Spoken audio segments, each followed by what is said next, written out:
Vanity of vanities, you cannot take it with you when you die. The first readings, summary of the first reading.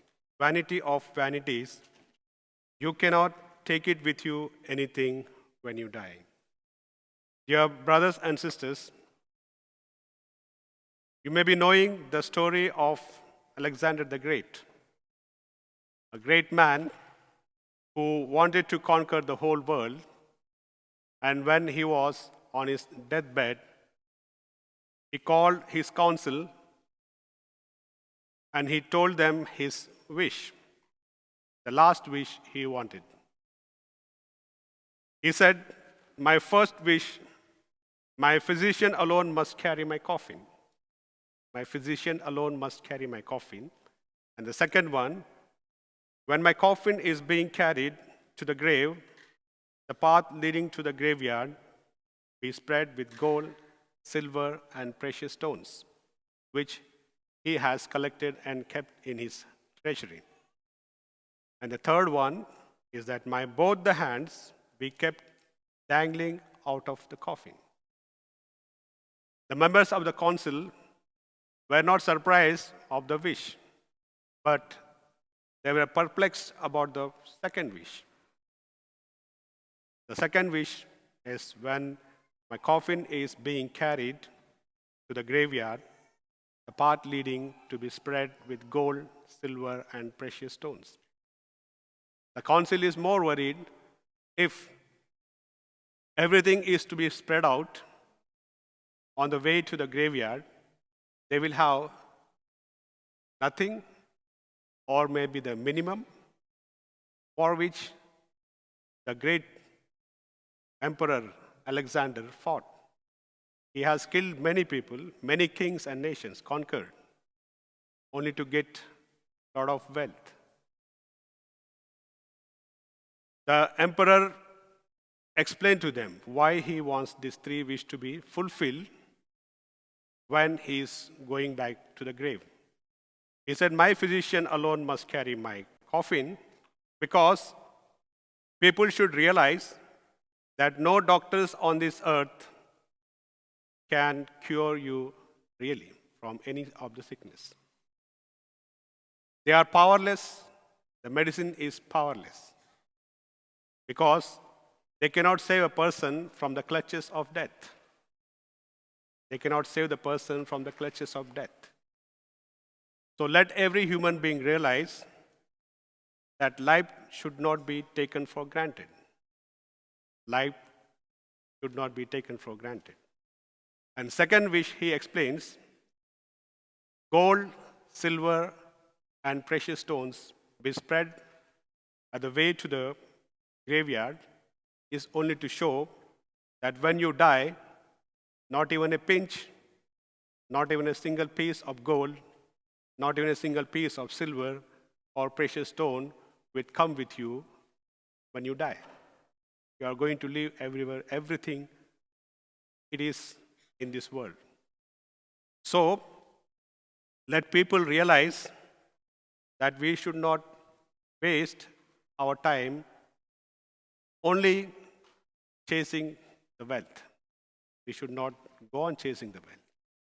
And the third wish, he said, "My hands be kept dangling out of my coffin. I wish to tell people that I came empty-handed. I am going back out of this world empty-handed.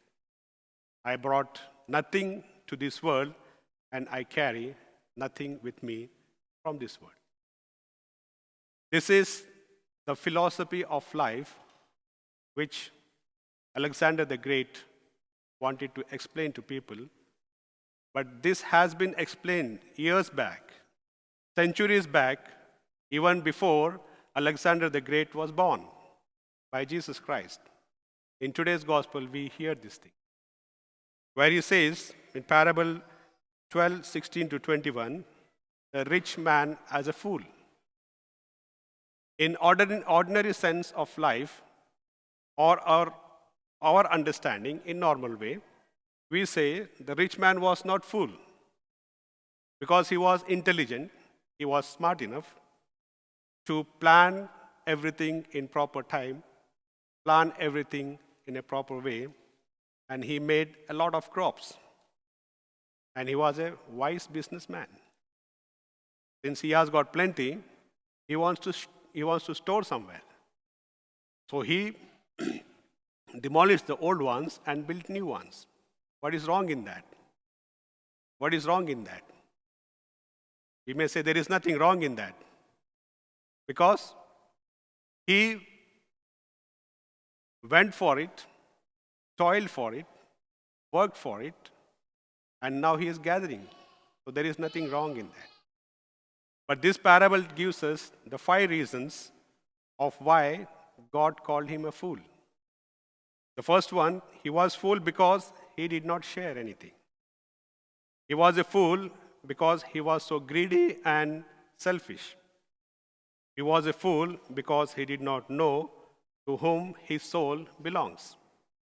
And he was a fool because he did not rise to the occasion or for the needy.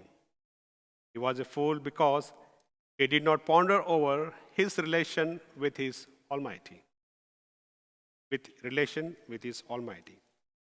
is not wealth which constitutes the rich man as a fool, but his greed and selfishness. We heard in this passage, he began to think of himself. He not only thought of himself, he said, I have no place to keep my crops. And towards the passage goes, he says, my soul, you have plenty for years to come. Now eat, drink, and make merry. This rich man was exactly following the philosophy of Charvaka. The Charvaka philosophy is like this: eat, drink, and make merry, for tomorrow you will die. That's the concept of Charvaka philosophy. Whereas God says, what good it is for a man to gain the whole world and lose his own soul. What profit it is for a man to gain the whole world yet lose his soul. Mark chapter 8, 36. We are not here to follow what Charvaka philosophy says. We are here as Catholics what Jesus Christ's philosophy says, what God's philosophy says. God's philosophy says wealth is not bad. Accumulating wealth is good because everyone needs wealth. Everyone needs to live a happy life, a comfortable life.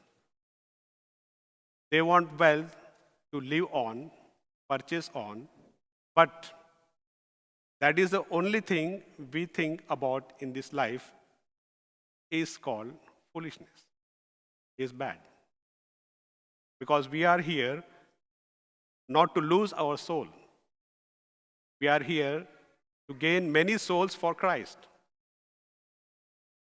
The rich foolish man spent all of his energy only for thinking how to collect. Therefore, Jesus Christ today puts up a question: what are my hopes for the life hereafter? What are my hopes for life hereafter? One of the greatest revolutionists in India, Mahatma Gandhi, who fought the freedom fight with non-violence. He says, the earth has enough to satisfy everyone's need, but not everyone's greed. The earth has plenty of resources for every man for their need, not for their greed. So when we look around in this world, we find a lot of disparity between wealth and poverty. There are people who amassing a lot of wealth, and there are some people who try to go living every day. As per the survey, there is in Canada, there is 4.6 million of people live under poverty. That's only Canada. If you look around everywhere, whether India or any parts of the world, the number may increase. It may be billions. What is more important is what we have, the wealth, we should not waste. There are people who go for shopping and buy whatever they like, whatever they see, everything they buy. Unreasonable spending, unaccountable spending will count us more. But unaccountable spending for others will count less. If you like to have a cup of tea or a meal in the hotel, just see out whether someone is in need there with whom you can share something. Maybe a cup of tea, or maybe what you are having. Even I am not so much taken up, or I don't mind, in case you see me around and like to offer a coffee or tea, I'll be happy to come in.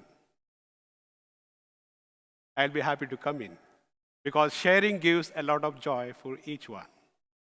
The man in the picture, he must have got a cup of tea from the rich man, and they both share, and they are happy. Jesus speaks about the treasure in heaven. While we share, we understand more. What financial profit on earth will cost you? Nothing. He says this one, if I am poor in the spirit,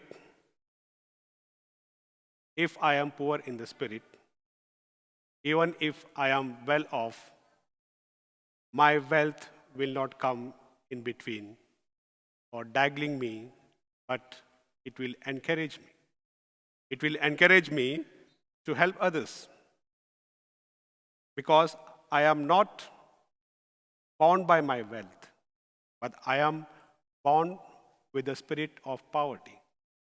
I have a lot, but my spirit of poverty encourages me to share. There is a big difference between financial riches and spiritual wealth. Therefore, we have to strike the balance. Wealth in one side and self-giving or love for the service is in another side. If we strike the balance, our wealth will never hinder us to give in service with love.